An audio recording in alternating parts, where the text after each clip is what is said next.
ওয়ালাইকুম সালাম। আপু কেমন আছেন? আলহামদুলিল্লাহ ভালো আছি। তো আপু আপনার নামটা কি? রাবেয়া।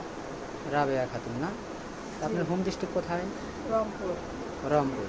রংপুর কোথায়? রংপুর রংপুর ডিমলা। ও ডিমলা না? যাই হোক, তো আপু আপনার পরিবারে কে কে আছে? আর পরিবারে বাবা আছে, সৎ মা আছে, মা নেই। ও মানে আপনার মা নেই, সৎ মা আছে, আপনার জি বাবা পরে বিয়ে করছে। জি জি তা আপনার মা কি হয়েছে, মারা গেছে? জি। ও আপনার মা মারা গেছে না?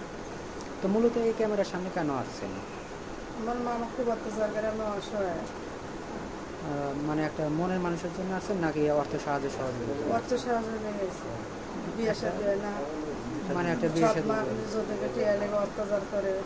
এই সৎ মার কারণে একটা মানে ছোট ছেলে আছে। আমার মার আমি একাই মাইয়া।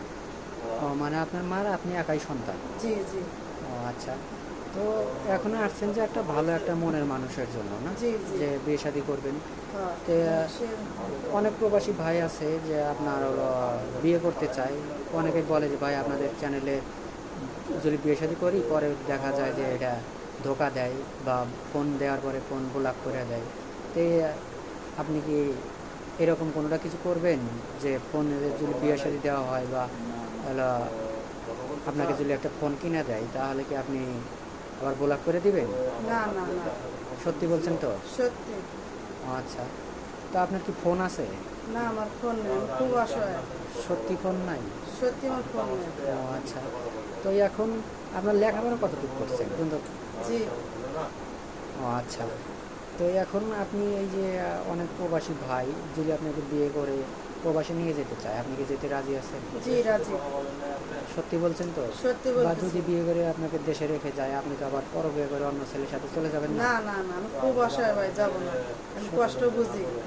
যাই হোক, তো অনেক প্রবাসী ভাই দেখা যায় যে ওয়াইফের নামে টাকা পয়সা রাখে, দেখা যায় যে সে টাকাগুলো নিয়ে অন্য ছেলের সাথে হাত ধরে চলে যায়। না না আপনার ভাই। স্বামী যদি আপনাকে কোনো টাকা পয়সা আপনার অ্যাকাউন্ট করে দেয় তাহলে তো আবার সেই টাকা পয়সা নিয়ে চলে যাবেন না? না ভাই নাই, আমি খুব কষ্টের মধ্যে আসলাম, আমি সবই বুঝি। এক টাকা যাবো না। জি জি, বুঝতে এর পারছি যে কষ্ট বোঝা লাগবে যে আমারও। অনেক কষ্ট করে কিন্তু কামাই করে। হ্যাঁ, তার কারণ আমারও যে কষ্টের বোঝা লাগবে। জি জি সেটাই। তো এখন আপনার যে এই যে অ্যাকচুয়ালি আপনার বয়স কত হয়েছে? 22 বছর। 22 বছর। জি। ও আচ্ছা। তো আপনার হলো ঘরে সৎ মা, মানে সৎ মা আপনাকে দেখতে পারে না? না না, খুব অত্যাচার করে। ও আচ্ছা। তো এই এখন আপনি আমাদের মূলত ক্যামেরার সামনে আসছেন যে একটা মনের মানুষ পাওয়ার জন্য। তা আশা জি করব ইনশাল্লাহ আপনি একটা মনের মানুষ পান, যেহেতু আপনি কষ্টে আছেন। আমরা দোয়া করি আল্লাহ তালার কাছে যেন আপনি একটা ভালো একটা মনের মানুষ পান, যেন আপনাকে বিয়ে শাদী দিতে পারি। তো এখন আমাদের নাম্বার দেওয়া থাকবে, মানে ইউটিউব কর্তৃপক্ষের নাম্বার দেওয়া থাকবে। মেয়েটার ফোন নাই, ইমো হোয়াটসঅ্যাপ থাকবে, কেউ ভিডিও কল দেবেন না। মেয়েটার স্ক্রিনশট